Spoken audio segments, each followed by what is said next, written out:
خواتین پہ تو بہت جلدی، اور یہ بہت جلدی بڑھاپا آتا ہے. اور آج کل تو ویسے بھی اس لیے جلدی آ رہا ہے، ایک تو اللہ کی طرف سے جلدی آئے گا بڑھاپا عورت پہ، اس کا حسن ختم ہو جاتا ہے بہت جلدی. اور آج کل اس وجہ سے بھی جلدی کہ وہ اولاد کے پروسیس سے نہیں گزرتی، نیچرل لائف نہیں ہے. کیونکہ اگر ان کے بچے پیدا ہوتے رہیں، وہ نیچرل پروسیس سے گزرتی رہیں تو صحت فٹ فاٹ رہتی ہے. وہ قدرت سے بغاوت کر رہی ہیں، بچے پیدا کر نہیں رہی، بچوں کو فیڈ کرا نہیں رہی ہیں. اس کا نتیجہ کیا نکلتا ہے؟ اور زیادہ. دیکھیں ایک اصولی بات ہے کہ مرد کو اللہ نے محنت کے لیے پیدا کیا نا، چلنے پھرنے دوڑنے بھاگنے کے لیے. اگر مرد کہے کہ میں دوڑ کے چل پھر کے اپنی انرجی یوٹیلائز نہیں کرنا چاہتا بلکہ میں انرجی کو بچاتا ہوں، یہ فلسفہ صحیح ہے غلط ہے؟ غلط ہے. او بھائی تیری انرجی محفوظ نہیں ہوگی، کولیسٹرول بڑھے گا، فیٹ پیدا ہوگا، تو جلدی مر جائے گا. تجھے اللہ نے محنت مزدوری کے لیے بنایا ہے نا، محنت کے لیے چلے گا پھرے گا دوڑے گا فٹ فاٹ رہے گا.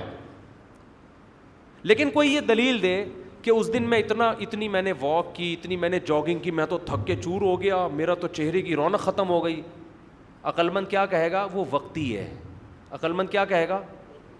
بھائی وقتی طور پہ تیری انرجی یوٹیلائز ہوئی ہے، انرجی تو نے سرو کی ہے، وقتی طور پر ظاہر ہے گلوکوز کی کمی ہوئی ہے، وقتی طور پر شوگر لیول ڈاؤن ہوا ہے، تو تھکاوٹ بھی ہوئی، سانس بھی پھولا، تو گر کے پڑ بھی گیا، گہری نیند سویا، دوبارہ اٹھے گا، کھائے پیے گا، پہلے سے زیادہ اچھا ہو جائے گا. جم سے آنے کے بعد کیا حالت ہوتی ہے؟ جو جم سے آ رہے ہوتے ہیں چلا بھی نہیں جا رہا ہوتا، گھٹنے درد کر رہے ہوتے ہیں، پھر اگلے دن پھر جا رہے ہوتے ہیں. یہ وقتی ہے، اس لیے کہ آپ کی صحت اور آپ کے سیل ٹوٹ پھوٹ رہے ہیں، نئے سیل بن رہے ہیں. تو مرد کو اللہ نے چلنے پھرنے بھاگنے دوڑنے میدان جنگ میں لڑنے کے لیے ان کاموں کے لیے پیدا کیا. یہ مرد کی نیچر ہے. عورت کو اللہ نے بہت سے کاموں کے لیے پیدا کیا، ان میں ایک بہت بڑا کام ہے نسل بڑھانا. یہ میں نے اور آپ نے عورت کے ذمے نہیں لگایا.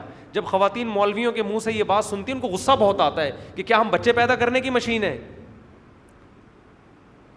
بھائی یہ ہم نے تھوڑی، یہ کس نے لگایا ہے؟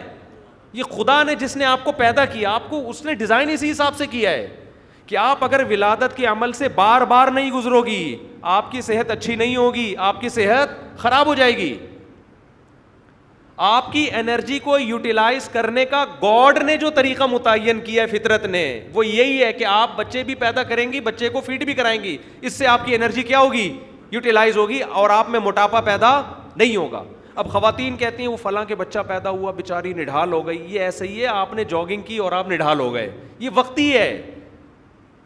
فیڈ کرانے سے عورت میں کمزوری ہوتی ہے، لیکن یہ کمزوری بالکل ایسے ہی ہے جیسے بھاگنے دوڑنے سے مرد میں کیا ہوتی ہے.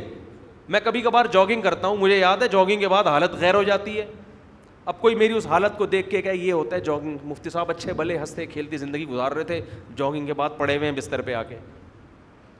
بھائی یہ تو وقتی ہے نا، انرجی یوٹیلائز ہوگی یہ تو وقتی طور پر تو، لیکن سیلز آپ کے ٹوٹتے پھوٹتے ہیں، نئے سیل بنتے ہیں. تو خواتین جب بچے کی پیدائش ہوتی ہے، ان کو نفاس کا خون آتا ہے 30 دن 40 دن، پھر بچے کو فیڈ کراتی ہیں، پوری باڈی ریفریش ہو جاتی ہے اس سے. جیسے کمپیوٹر آپ نے ری اسٹارٹ کر دیا نا، سارے وائرس اس کے. کمپیوٹر میں کیا ہوتا ہے کہ جب کچھ بھی نہیں ہو رہا ہوتا نا تو کاکڑ دن نہ کرنا پڑتا ہے. بہت سے لوگ آتے ہیں نا کمپیوٹر میں کہ یار یہ ٹھیک نہیں ہو رہا، تو وہ کیا کہتا ہے ابے ری اسٹارٹ مارے. یار کیا کرتے ہیں، ری اسٹارٹ جب مارتے ہیں کمپیوٹر کو، وہ سارے اپنے وائرس پی جاتا ہے، فٹ فاٹ ہو جاتا ہے. تو عورت کے جب بچے کی ولادت ہوتی ہے، پھر وہ بچوں کو فیڈ کراتی ہے، اس سے انرجی اس کی بہت، اس کا فیٹ سارا ختم ہوتا ہے، اس کے کولیسٹرول لیول کنٹرول ہوتا ہے، اس کا شوگر کنٹرول ہوتا ہے. اس کے بعد پھر آہستہ آہستہ آہستہ آہستہ وہ کھانا پینا شروع کرتی ہے. ہوتے ہوتے یہ سب نیچرل ہے.